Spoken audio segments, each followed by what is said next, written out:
melihat kondisi Papua saat ini sebagaimana yang dijelaskan Pak Kapolda, tentu peran TNI sangat-sangat diharapkan untuk bagaimana memberikan edukasi juga bagi masyarakat, mendekatkan diri dengan masyarakat.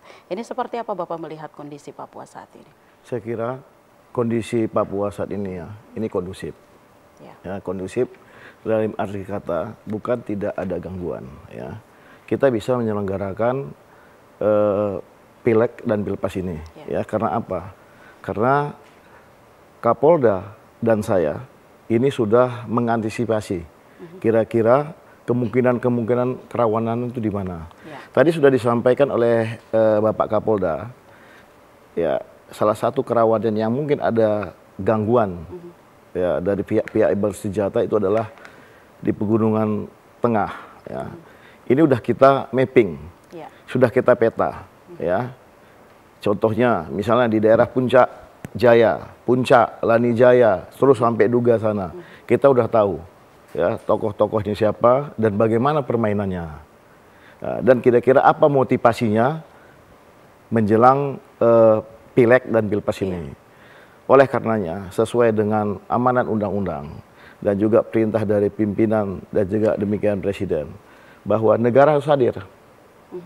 Oleh karenanya, apa yang disampaikan Bapak Kapolda tadi, ya, kehadiran TNI Polri di semua lapisan masyarakat adalah menyatakan bahwa negara hadir. Karena terus terang saja, aparat pemerintah yang bisa masuk sampai kepada lini-lini wilayah yang mungkin tidak bisa dijangkau oleh pihak-pihak lain, TNI Polri pasti bisa. Karena apa? Kita punya alutsista, kita punya sarana prasarana, kita punya sistem bagaimana untuk mengakomodir itu semua.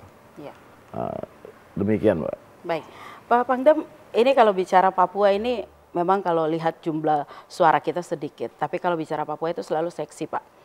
Seksinya karena Papua pasti dilirik oleh dunia tentang persoalan apa sebenarnya yang terjadi di Papua. Apakah pendekatan-pendekatan yang kita gunakan kepada masyarakat kita untuk memberikan edukasi ini perlu kita rubah? Mungkin dari sisi humanis kita untuk bagaimana sampai ke masyarakat atau seperti apa, mungkin ada saran dari Bapak seperti itu?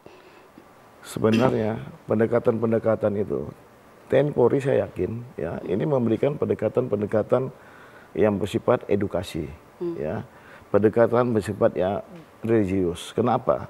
Aparat TNI Polri, kalau dia pergi ke wilayah, ini dia sudah diberikan pembekalan sebelum masuk ke wilayah. Bagaimana cara pendekatan-pendekatan terhadap masyarakat. Akan tetapi juga, seperti tadi disampaikan, ya kita masih ada pihak-pihak yang melakukan gangguan-kegangguan dengan bersenjata. Tentu pendekatan kita juga berbeda. Ya, kalau seandainya Mbak lah dulu datang mau bacok saya, tentunya saya kan caranya juga beda dengan Mbak tidak pakai parang. Nah, demikian. Jadi saya yakin karena TNI Polri itu adalah satu organisasi yang tersistem. Ya, dia pasti diperlengkapi, pasti diberikan cara dan pasti memberikan value, nilai-nilai bagi masyarakat. Tidak akan mungkin karena mereka itu juga disumpah. Ya, disumpah di dalam bekerja. Dan kami juga kontraknya panjang. Nah, dan kami juga sadar bahwa kehidupan kami ini dari rakyat, dari pajak rakyat dan lain sebagainya. Maka tidak mungkin kami asal-asalan dalam mengabdi ini, nggak mungkin itu. Nah, jadi inilah kira-kira yang perlu kami sampaikan. Ya.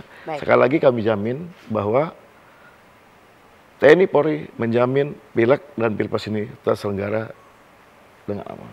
Kami tidak akan melayani dari pihak-pihak yang membuat misalnya satu statement, deklarasi, seolah-olah kayak menakut-nakutkan atau bagaimana, ya biasa.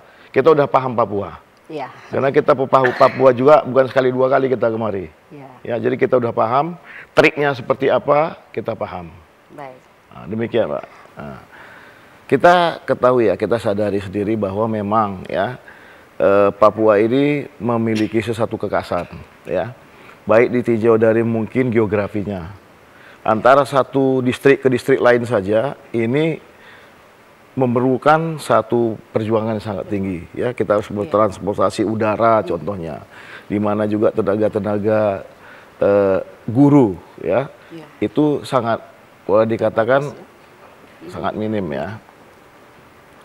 Oleh karenanya perlu bagaimana sosialisasinya itu. Inilah gunanya datang TNI Polri yang memberikan edukasi terhadap nilai-nilai kebangsaan. Juga TNI Polri juga menggandeng tokoh-tokoh agama ya, kemudian pemuka-pemuka masyarakat. Ini selalu ya dilakukan oleh TNI Polri. Adapun mungkin hambatannya ya, gangguan-gangguan keamanan ataupun pihak-pihak yang anti pemerintah, ini saya kira mereka harus sadar lah, ya, harus sadar.